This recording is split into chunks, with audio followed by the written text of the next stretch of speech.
Our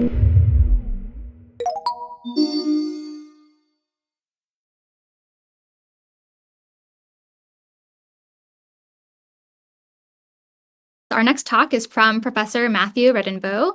He earned his PhD in biochemistry from UCLA and was a postdoctoral fellow at the University of Washington.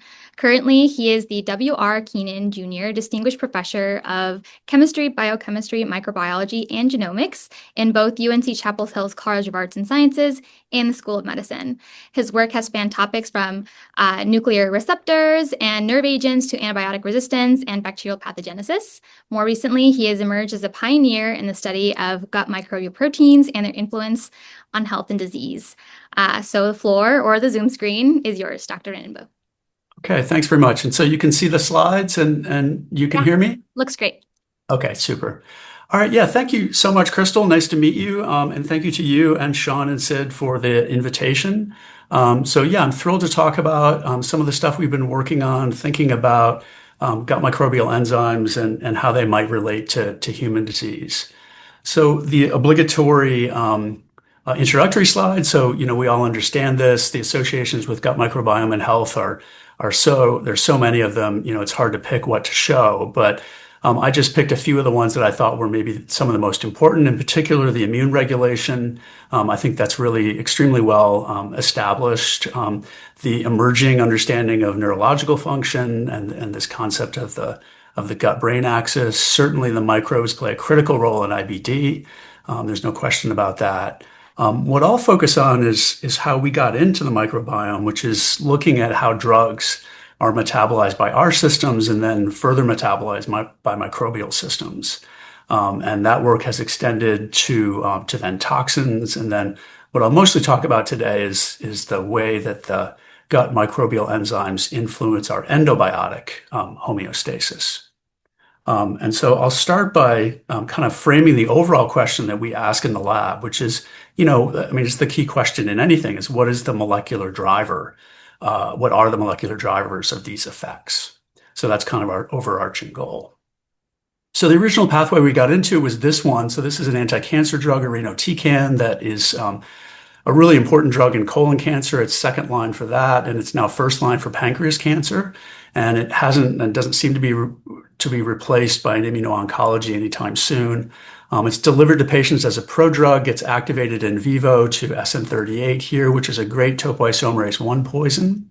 And so that slows cancer cell growth because they're dividing out of control.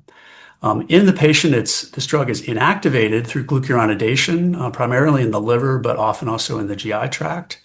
And that mark inactivates this drug, and it marks it for excretion into the GI tract. And then what happens, and what we hope to show based on some of our work, which was originally based on some work that some Japanese groups had published to suggest that gut microbial enzymes were doing this, is that these gut microbiome, the gut microbiome encodes beta-glucuronidase enzymes, which are simple sugar cleaving enzymes that break this ether linkage. The microbes appear to want the sugar, which makes sense, 6-carbon sugar, they can grow with that. And they seem to throw away the SN38 and it goes back into the lumen.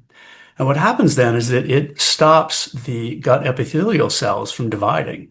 And you replace your gut epithelium about every 3 to 5 days with completely new cells that are grown up from the crypts and escalate up into a new lining. And so if you block that rapid cell growth, you end up with gut toxicity, which is the major dose-limiting toxicity of irinotecan. So many patients have to be taken off the drug before they can shrink their tumors because their GI tracts can't handle it. So as reductionist biochemists, we were interested in this family of enzymes. Could we prove that they were actually doing this reactivation reaction? And then even further from that, could we attempt to inhibit that and block it? And so, more than 15 years ago now, we published that this pathway exists. We can block it. And our inhibitors tend to be potent. So they have to be potent, selective, and non-lethal. And in doing so, in mouse models, we can block this toxicity. So this is sort of the end of the beginning. And so what we then did was start thinking about other compounds beyond irinotecan that may be inactivated in this way and then may be reactivated in the gut in this way, leading to gut toxicity, either diarrhea or other forms of gut toxicity. So over the last several years, we've done this. It turns out NSAIDs, which are the most widely used drugs in the world, are inactivated this way. An NSAID as an active drug is inactivated into its glucuronide. That glucuronide is sent to the gut. What's known is that NSAIDs cause small intestinal and large intestinal ulcers that are a big problem for people that are on long-term NSAIDs. And so in animal models and in vitro work, we've been able to block that. A different cancer drug, regorafenib, we were able to block that. A really active ongoing investigation in our lab is into mycophenolate, which is an organ transplant. It's an immunosuppressant given to organ transplant patients, and it helps to reject the transplanted, typically kidney, which is the most widely used transplant. Goes through the same pathway. And in fact, for mycophenolate, diarrhea is a big problem, but also dosing is a big problem. So mycophenolate gets a second PK bump from the reactivation of mycophenolate in the gut, and then a re-exposure in many patients to a whole nother round of serum exposure of mycophenolate. And then we also showed the consumer toxin triclosan, which can cause colitis in mice, and we can, through the same pathway, and we can block that too. So again, looking at kind of xenobiotics and drugs, we were able to make a lot of progress in understanding, or in at least deploying, the inhibitors we had made to try to block these reactivation events. But again, the overarching question we had was really, what can we know about this family of gut microbial enzymes that seem to play an important role in the way we respond to drugs? So here's the first crystal structure we solved and the first enzyme we looked at. And so this shows you that, it's protein, it has an active site. The blue part and the active site is all completely conserved.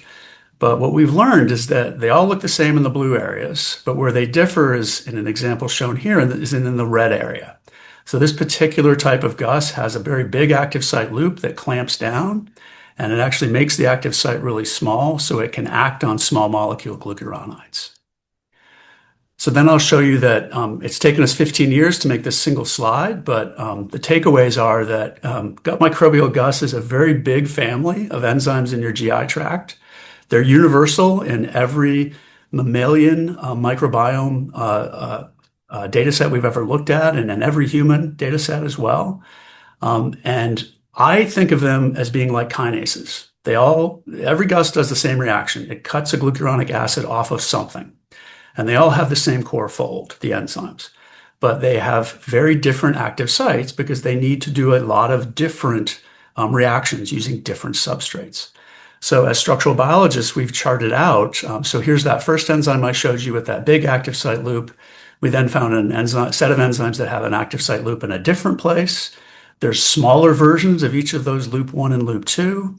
There's some that have itsy bitsy versions of each. Most of the GUSs we look at have great big open active sites, and we call them no-loop GUSs. And these are the ones that primarily process polysaccharides that have glucuronic acid. A few have these weird little N-terminal loops, and then a large set are what we call FMN binding proteins, which the FMN doesn't matter for the activity, but they have large C-terminal domains that come in and fold over the active site. And in that way, these enzymes end up acting like loop 1 enzymes, and they like small substrates. So here's just a graphic to show kind of what substrate size preferences look like. So the ones on the left like small substrates like loop 1 and FMN binding, and the ones on the right like big polysaccharides. So the ones we're focused on for what I'll tell you today is about the ones that work on small molecule glucuronides like xenobiotic glucuronides. A quick shout out to human GUS, which exists, and it's actually an essential protein in us, at least, excuse me, at least in development. It's essential because if you knock it out, you have, excuse me, still going, okay. You have a lysosomal storage disease called SLY syndrome, which is terrible. So we've always tried to not knock out or not inhibit human GUS. You have to forgive me, this is my second talk of today. I actually gave a seminar visit at Duke earlier today. So for the first time in my life, I seem to be losing my voice. So hopefully I can continue. So this is the sort of view that we have of the gusome in the GI tract. And what I'll focus this talk on is loop 1 and FMN binding GUSs. So then over those last 15 years, we've developed a whole suite of inhibitors.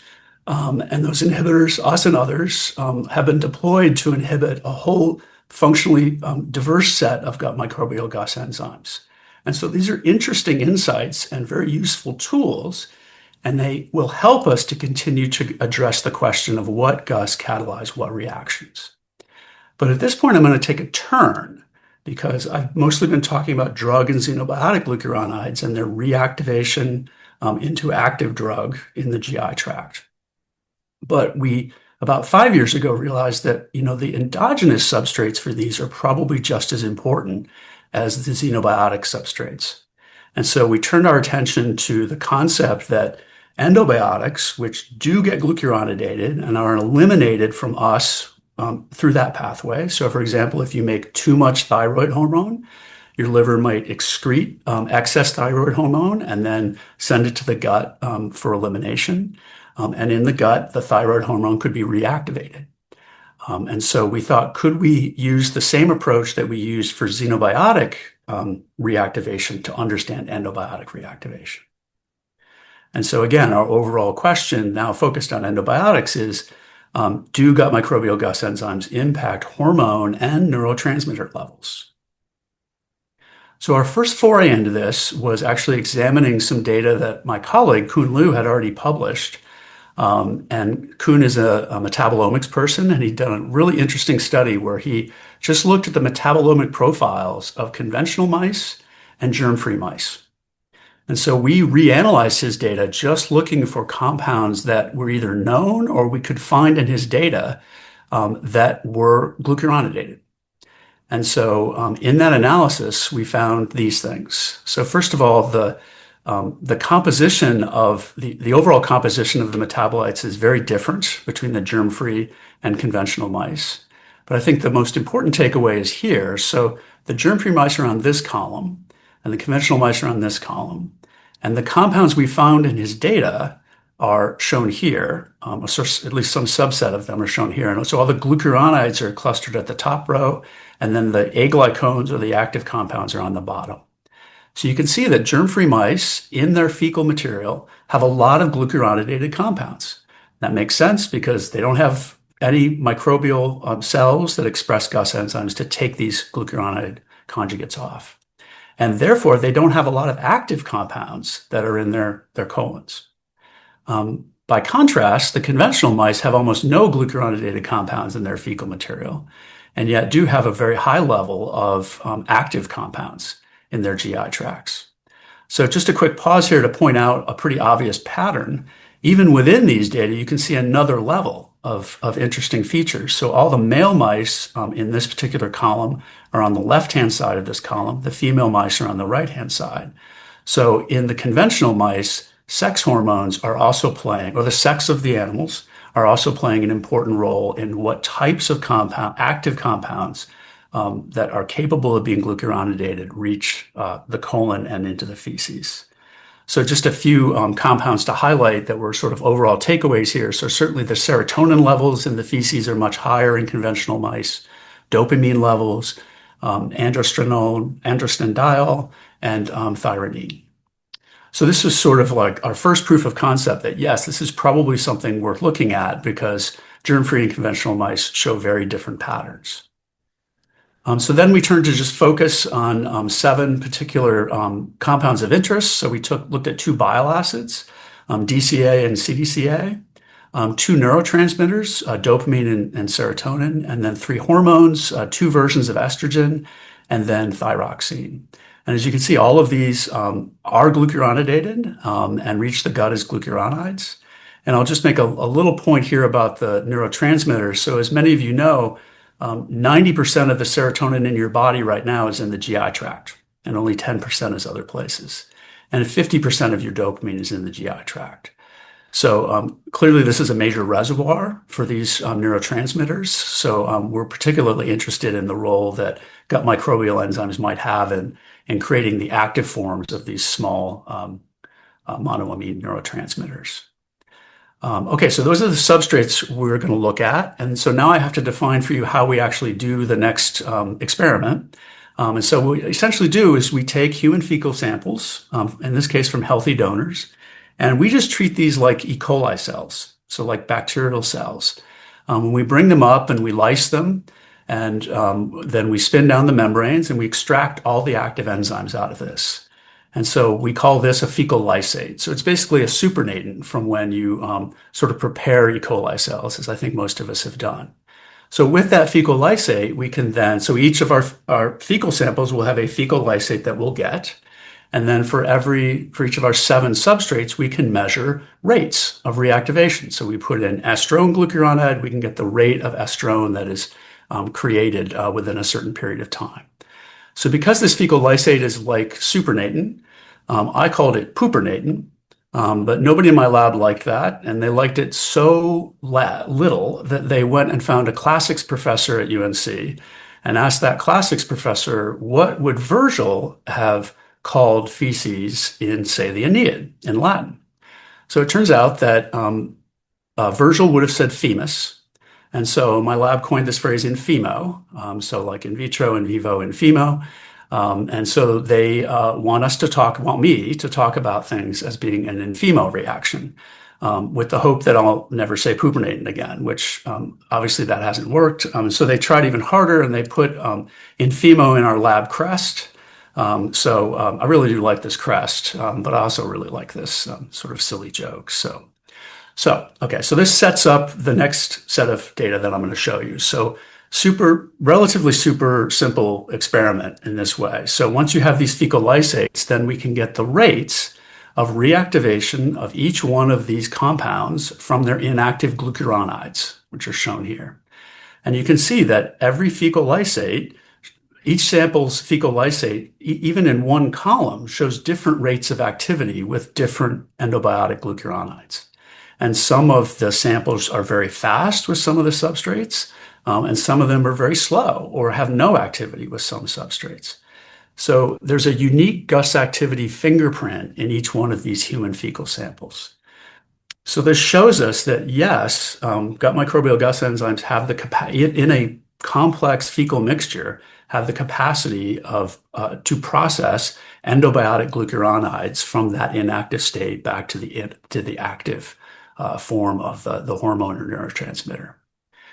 Okay, so we thought this was great data. We were very happy with this, and we thought this was going to set us up to then answer that overall question that I wanted to answer, which is, okay, given the complexity of the GUS-ome, can we figure out then in each person's sample what was their GUS protein or their GUS-ome fingerprint, and could we use that fingerprint to figure out which GUS are processing which one of these different substrates? So we started with the whole genome metagenome shotgun sequencing. And so we did that for these 14 samples. And what we do is we do the huge thing and we do the assembly. And then I have this, it started sort of with a couple of graduate students, and now I have this great bioinformatics technician who writes all this code. And so we find then all the GUS genes in each sample. And so all the samples together, there were 153 different GUS genes. So they're all shown here, and then we can tell, which clade of functional clade, loop1, and so forth for each GUS gene. And so those are annotated here. And so we feel like we have a complete picture of the genetic state of these samples in terms of what GUS they express. And you can see that every sample has GUSes in it from between 4 and about 15 or 16. And we can even know in each sample what the GUS-ome of the sample is. So say sample 2 only has no loops and FMN binding proteins. And so then we went and took this data on the right, and we went back to the heat map in the previous slide, and we said, let's figure out which GUS genes perform which reactions.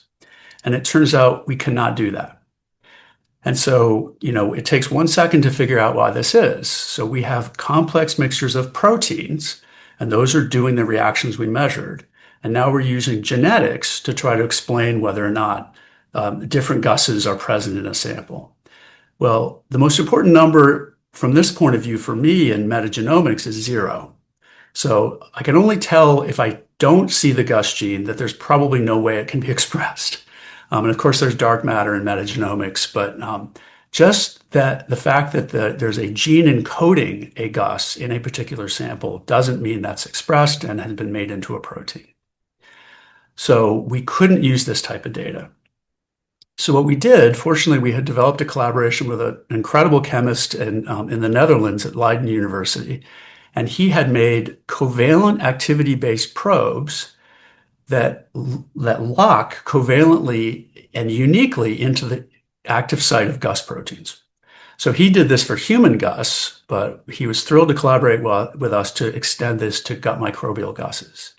And so the warhead he developed looks like glucuronic acid, but it tricks the enzyme halfway through the reaction mechanism into staying, the probe stays covalently linked to the enzyme.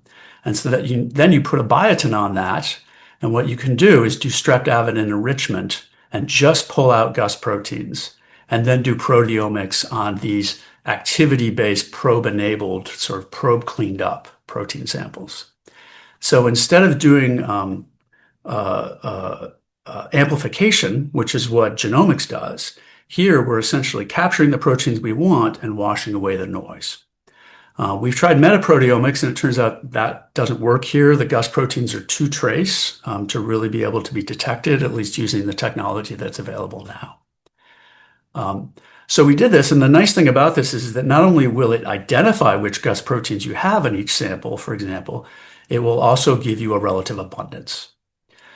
So with Herman Overkleef's help, and then with our proteomics facility here at UNC, we did this.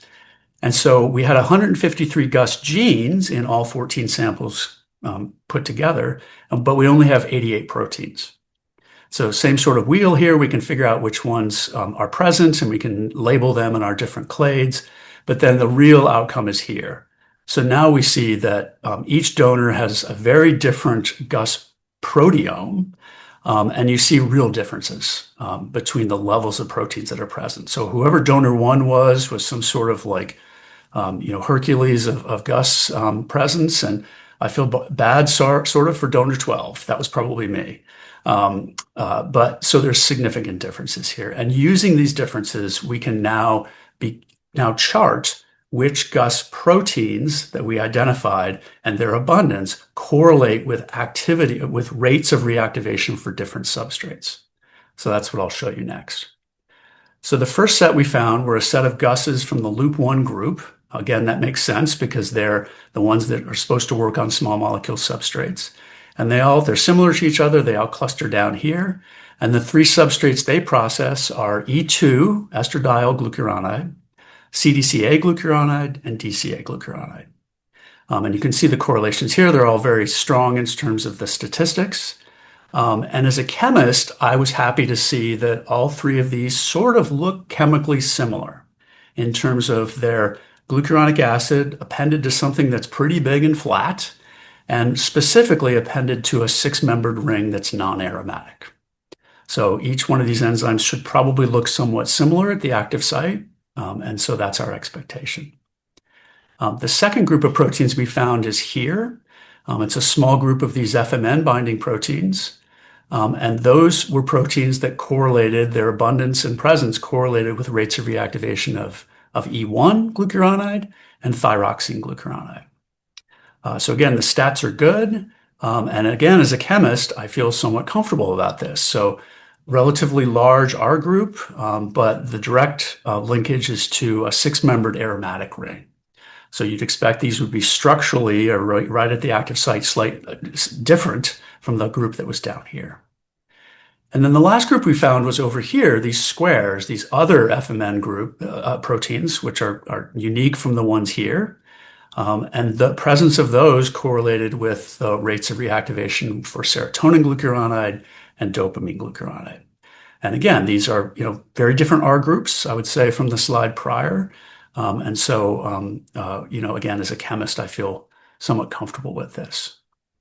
So I'm honestly still, even though we've published a lot of this, I'm honestly still surprised this works. These are the most complex protein samples we've ever worked with. And we're making measurements using individual substrates. And then from that complexity, with the help of Herman Overkleef and proteomics, we're able to make some pretty good resolution informed guesses as to which clade of enzymes is involved in the reactivation. So back to our overall question for this section. So do GUS enzymes play a role in endobiotic glucuronide? They do. And it seems like we're beginning to identify specific enzyme groups that work on specific substrate chemical classes.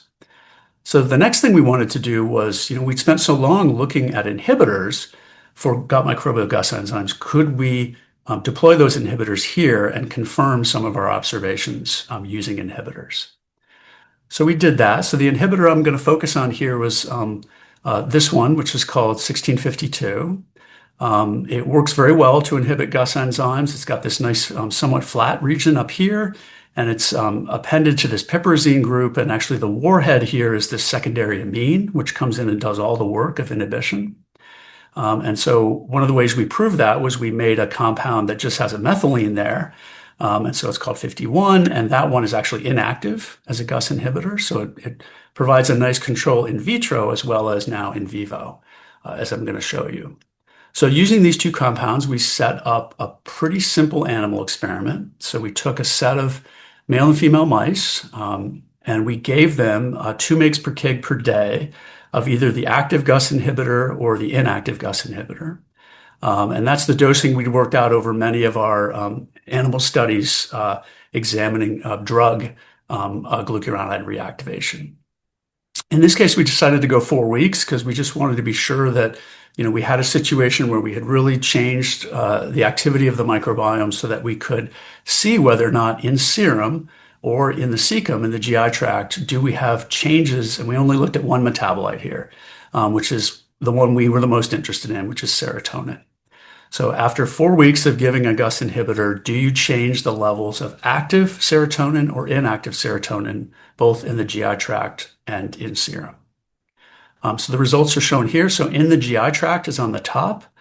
So giving the mice just vehicle over that time. So you can see that 99% of the serotonin in the ceca of these mice is active, free serotonin. 1% is in the glucuronide. If you give the inactive inhibitor, those ratios remain the same. But if you give the active GUS inhibitor over those 4 weeks, you do see a significant shift and a decrease in the active serotonin in the gut. And that's replaced by the inactive glucuronidated form. Of course, that makes sense. That should build up because we're giving a GUS inhibitor. What surprised us, we were hoping to see this in the GI tract. What really surprised us is that these data extend to serum serotonin. So again, in vehicle-treated mice, it's about 98.5% active serotonin. Our inactive inhibitor didn't really change that, but our active inhibitor, which by the way, stays in the GI tract and is only active in the GI tract, still shifts the level of free serotonin in serum. So we were really surprised by that. So that sort of used some of our chemical tools to begin to validate that these gut microbial enzymes are impacting at least one key endobiotic and circulating levels in mice. So I'll do just one more thing here. So those of you that know sort of pharmacology and a lot of different drugs know that this particular group, this piperazine or piperidine, is actually pretty common in medicinal chemistry. And as I showed you, the secondary amine, or I told you at least, the secondary amine is essential. So we decided to go look at extant drugs, just drugs that are on the market that have this type of chemical feature. And so here's a set of those. And these are all, FDA approved and being used. So the top 3 are all either antidepressants or antipsychotics. You can see they have exactly that type of feature in the chemical structure. The ones sort of central here are all anti-cancer drugs, kinase inhibitors. Piperazine actually is sort of approved, but it's not really used. So we put it in, and as you'll see, it's not very active. But then there were some other compounds down here, including some antihistamines that, again, also have these type of features. So the last thing I'll tell you is that we then did some studies to figure out whether or not these drugs that people take are also gut microbial GUS inhibitors. So we did a lot of in vitro studies that are in our published paper, but I'll just jump here in this talk to just showing you that using those fecal lysates from the 14 healthy donors and just a subset of the compounds I just showed you on the previous slide, and then comparing them to our good synthetic inhibitor that we made. So our synthetic inhibitor has some pretty strong IC50 or percent inhibition values at 10 micromolar of the compound usage, up to 83% inhibition of just GUS activity. And actually, all of these drugs that we picked here have activity. They're all gut microbial GUS inhibitors in fecal lysates taken from humans. Not every drug is as active as the synthetic one we looked at, but they're certainly active enough that we were intrigued to take one extra step. So what we did is we picked seratinib, which is an anti-cancer drug, and then we did one more mouse study. So in this case, we did for 7 days a treatment of seratinib at the human equivalent dose, which is 100 mg per kg per day.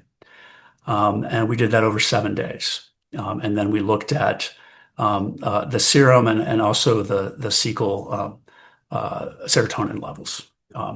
So I think I'm just going to show you the serum serotonin levels because the cecal levels are in the published paper. But at day 0, the levels of free serotonin versus glucuronidated serotonin are not statistically different in the mice in the different groups, the ones that were going to get seratinib and the ones that were going to get vehicle. But after 7 days of seratinib, the amount of free serotonin in the serum of these animals is significantly lower than the animals that got vehicle. So I'll just sort of wind this up now. We focused on, I started by telling you about drugs, but then I turned and showed you some of the data we have on endobiotic glucuronides and the way that the gut microbiome is influencing our homeostasis as we're making compounds, sending them to the gut, and sometimes reabsorbing them from the gut. And we were able to do some of the inhibitors to validate our in vitro findings. And so then my summary is gut microbial GUS levels impact the local and systemic endobiotic levels, or certainly have the potential to do that, and we showed that for serotonin. And I will mention that given that 3 of the drugs we looked at are either antipsychotics or antidepressants, we believe that medications may exert both positive and negative effects by inhibiting gut microbial GUSs. And so my hypothesis that I haven't been able to test is that the efficacy of some of those antidepressants may actually be not just hitting the host targets that they were designed to hit, but may have influences on gut microbial GUS activity and are influencing either local or systemic serotonin levels that way as well. Okay, so I'll just thank the key person that did the majority of the work I showed today is Josh Simpson, who has graduated with his PhD and now works for Metabolon. I've had this amazingly wonderful group that continues to roll through, and it's always a joy to work with them. I thank Professor Kun Lu, my colleague here, also Herman Overkleeft at Leiden. This work started with a collaboration at Merck, so some of those fecal samples I think were actually from Merck personnel up in Cambridge, and so they helped in early stages.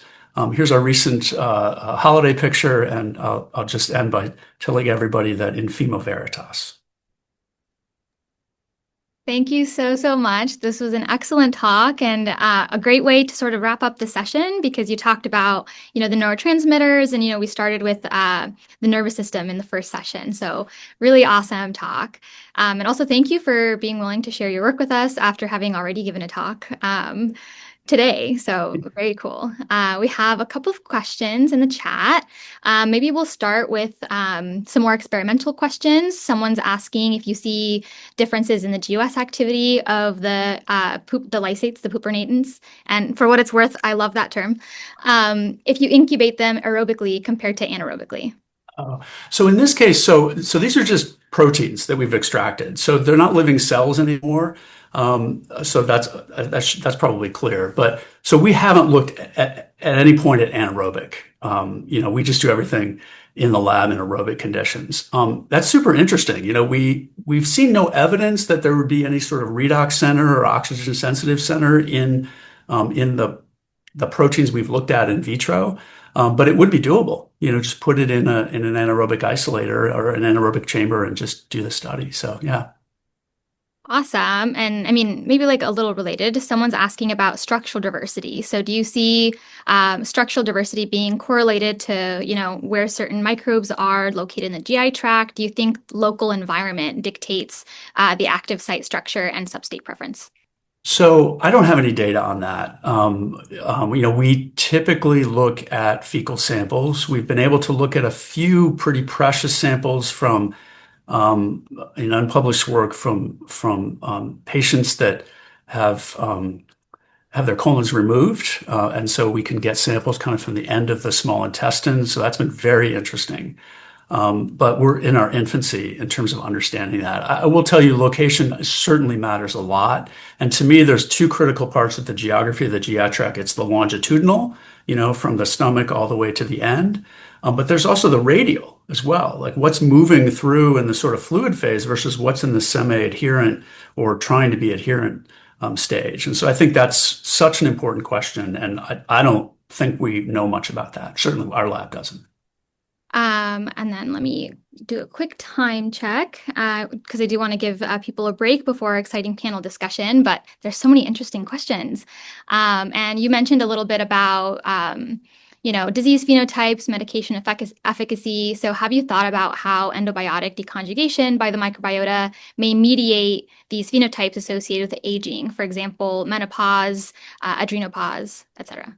Of course, yeah. So we would very much like to do that. We haven't done it, but that would be such an important. So I'm almost 60. My wife is 60. Menopause is real, just real, real, real, real. And we absolutely should be looking at that. It's a major change, and those data. And we probably should have done a better job of finding the extant data on that. But we're very interested in that, and I think we'll find really big differences.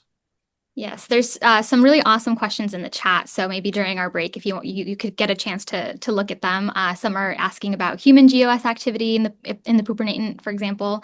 But yeah, I'll give everyone a chance to take a quick little water break, bio break, and then to tune in at 1:45 for a very exciting panel discussion. And thank you once again, Dr. Redinbo, for joining us.